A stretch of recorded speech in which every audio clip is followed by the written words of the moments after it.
जुड़वा ननद। नमिता और शमिता जुड़वा बहनें थी और समर उनका इकलौता भाई था। सभी अब बस उसकी शादी का इंतजार कर रहे थे। बस बेटा, तेरी भी शादी हो जाए तो मुझे भी कोई सहारा मिले। कोई हो तो बता देना। हाँ भैया, कोई हो तो बता दो, फिर बाद में मत बोलना कुछ। और दोनों हंसने लगती है। अरे कोई नहीं है, आप लोग ढूंढ लो, जिससे भी बोलोगे मैं कर लूंगा शादी। तो बस माँ, अब आप ही ढूंढ लो कोई अच्छी सी भाभी हमारे लिए। ऐसी ही हंसी मजाक चलता रहता है और फिर एक दिन सब मिलकर एक अच्छे से परिवार की लड़की देख ही लेते हैं। इधर सब समर की शादी की बात कर रहे हैं और इसी बीच नमिता का फॉरेन से जॉब का ऑफर आ जाता है, जो वो काफी समय से देख रही थी। अरे ये तो अजीब सी सिचुएशन आ गई। तुम उनको थोड़ा लेट ज्वाइन करने के लिए बोल दो ना। हाँ बोला था मैंने उन्हें, पर नहीं माने वो। मुझे जाना ही पड़ेगा। अरे तुम्हारे बिना मैं कैसे करूंगी सब अकेले। सब काफी कोशिश करते हैं कि या तो नमिता का जाना टल जाए या फिर समर की शादी, पर दोनों में से कोई बात नहीं बनती। शमिता को जाना ही पड़ता है। इधर समर की शादी कावेरी से तय हो जाती है। कावेरी जल्दी ही अपने ससुराल में रच बस जाती है। सब लोग उसके साथ एक छोटा सा मजाक करने की सोचते हैं।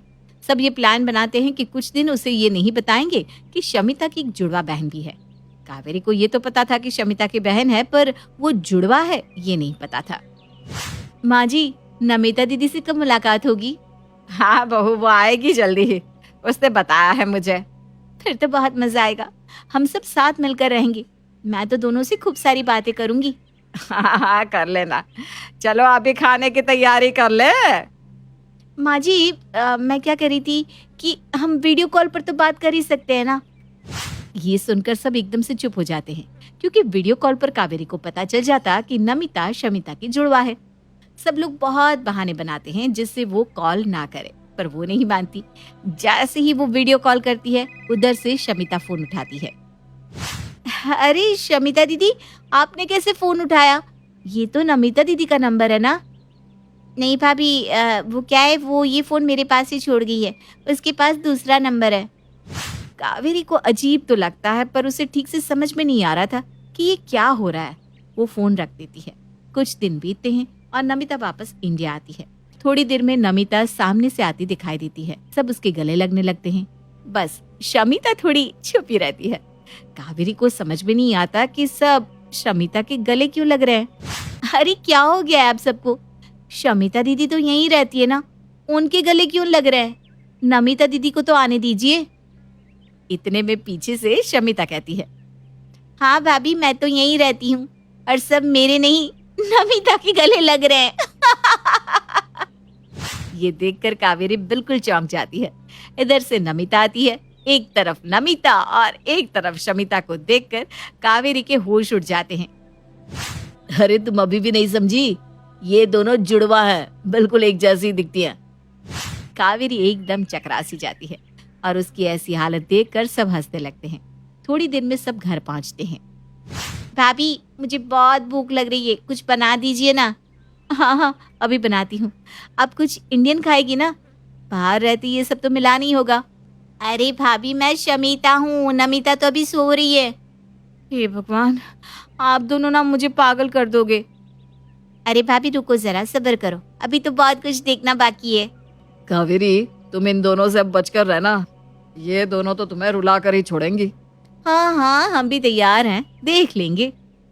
बस सारा दिन ऐसे ही हंसी मजाक चलता रहता है। थोड़ी देर में नमिता आती है। भाभी कुछ खाने को बना दो ना, भूख लग रही है। अरे अभी तो बना कर दिया था आपको, अच्छा नहीं बना था क्या? अरे भाभी, वो शमिता होगी, मैं तो अभी उठी हूँ। कावेरी सर पकड़ लेती है। अब वो थोड़ी परेशान होने लगी थी। उसे समझ में नहीं आ रहा था कि क्या करे। एक दिन सब बाहर जाने का प्लान बनाते हैं। कावेरी, सबके लिए खाना बना लेना। मेरे लिए पास्ता बना लेना, मैं दाल रोटी नहीं खाऊंगी। मैं भी पास्ता ही खाऊंगी। कावेरी उसी हिसाब से दाल रोटी बना लेती है और उन दोनों के लिए पास्ता बना देती है। सब बाजार से वापस आते हैं और शांता उसे खाना लगाने के लिए कहती है। कावेरी अपनी ननदों के लिए पास्ता लगा देती है। ये क्या भाभी, इतना थक कर आया है, ये क्या पास्ता बना दिया? कुछ हैवी बनाना था ना। अरे पर आप ही ने तो कहा था ना पास्ता बनाने को। मैंने नहीं तो। अच्छा, तो फिर शमिता दीदी ने कहा होगा। वो शमिता के लिए आती है। अरे ये क्या पास्ता बना दिया, मुझे दाल रोटी खानी है। कावेरी सोचने लगती है कि दोनों ने ही तो उसे पास्ता बनाने के लिए कहा था, अब दोनों दाल रोटी के लिए बोल रही है। पर शांता को ये बात पता नहीं होती। वो कावेरी पर गुस्सा करने लगती है। ये क्या तरीका हुआ कावेरी? कुछ दिनों के लिए तो आई है नमिता, वहां भी वही खाती है, तुमने यहाँ भी उसके लिए यही बना दिया? थोड़ा तो सोचा होता। माँ जी मैं सच बोल रही हूँ, दोनों ने कहा था कि पास्ता खाना है। अरे शमिता ने बोला होगा और तुमने दोनों के लिए बना दिया। कावेरी को समझ में आ गया कि शरारत अपनी जगह पर ननद तो ननद ही होती है। इन दोनों ने आज डांट पड़वा ही दी। कोई बात नहीं बेटा, मैं भी घर की बहू हूँ, मेरे साथ ये गेम्स बहुत भारी पड़ेंगे। अब मैं बताऊंगी तुम दोनों को। वो रात को समर को सब बताती है, पर समर भी अपनी बहनों की ही साइड लेता है। अब कावेरी से बर्दाश्त नहीं हो रहा था कि बार बार उसे ही गलत ठहराया जा रहा था। उसने उन दोनों को सबक सिखाने की सोच ली थी। एक दिन वो सबके लिए घर पर ही पार्लर वाले का इंतजाम करती है। अरे वाह, ये बात सही किया भाभी, बड़े दिनों से अपना ख्याल ही नहीं रखा। हाँ भाभी, मजा आएगा।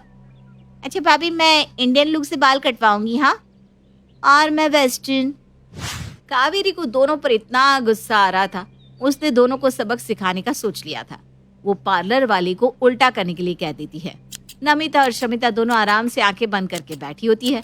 जब थोड़ी देर बाद हेयर कट हो जाता है और दोनों अपने आप को शीशे में देखती है तो दोनों की चीखें निकल जाती है। अरे ये क्या कर दिया, ये कैसे बाल काट दिए? मैंने ये तो नहीं कहा था, मेरे बाल कितने छोटे कर दिए। अरे नमिता दीदी, आप इन्हें तो वेस्टर्न लुक के लिए कहा था, वही कहा ना मैंने इन्हें। अरे भाभी, मैं शमिता हूँ, नमिता नहीं। उधर नमिता भी रो रही थी। ये कैसा कलर लगा दिया आपने मेरे बालों में, मुझे पर्पल चाहिए था। ये तो मेहंदी कलर सा लग रहा है। कावेरी को पता था कि उल्टा हो गया है और उसी ने तो जानबूझकर पार्लर वाली को ऐसा करने के लिए कहा था, पर वो तो मासूम बनकर नाटक करती रहती है। अरे दीदी, मैंने कोई जानबूझकर तो नहीं किया, अब आप दोनों बिल्कुल ही एक जैसे लगती हो। वो पार्लर वाली भी तो कंफ्यूज हो गई होगी, बालों का क्या है, वो तो लंबे हो जाएंगे कुछ दिनों में। अंदर ही अंदर कावेरी को बहुत मजा आ रहा था कि उसने अपना बदला ले लिया। वो मन ही मन सोचती है, एक बार का बदला तो ले लिया, पर मन अभी भी शांत नहीं है।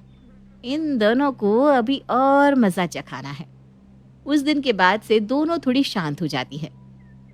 ये भाभी ने जानबूझकर किया था, ये सच में ऐसा हो गया उनसे? क्या पता, उनकी वही जाने। चलो छोड़ो, अब इतना क्या सोचना, बढ़ जाएंगे बाल कुछ दिनों में और रंग भी निकल जाएगा। दोनों अपने अपने कामों में लग जाती है। कावेरी, दोनों के लिए कुछ खाने के लिए बना दो, बहुत देर से काम में लगी है। नमिता के लिए थोड़ा नमकीन बनाना और शमिता के लिए मीठा। कावेरी मन ही मन सोचती है। अब बस एक और मौका है इन दोनों को मजा चखाने का। वो दोनों को बहाने से अलग अलग कमरों में ले जाती है और नमिता को मीठा वाला खाना देती है। ओ ये कैसा है, मैं तो नमकीन खाती हूँ, माँ ने बताया नहीं। ओह, शायद मेरे दिमाग से निकल गया। कोई बात नहीं, पर अब नमकीन बना कर लाओ ना। नहीं दीदी, आपको यही खाना पड़ेगा, क्योंकि बाकी सारा खाना तो खत्म हो चुका है और कुछ भी नहीं है घर में। वो इतनी भूख लगी थी, सारा मुंह का स्वाद खराब हो गया। उधर शमिता के साथ भी कावेरी यही करती है। अरे तुम्हें समझ में नहीं आता क्या कि किसको क्या देना है, उल्टे सीधे काम करती हो। अरे माँ जी, ये दोनों बिल्कुल ही एक जैसे दिखती हैं। मैं तो इतना कंफ्यूज हो जाती हूँ कि पूछो मत। समझ में नहीं आता कि नमिता कौन है, शमिता कौन है। उस दिन से नमिता और शमिता भी ऐसी शरारतें बंद कर देती हैं, जिससे कावेरी को डांट पड़े। कावेरी अंदर ही अंदर खुश हो रही होती है कि किस तरह उसने अपनी जुड़वा ननदों को मजा चखाया।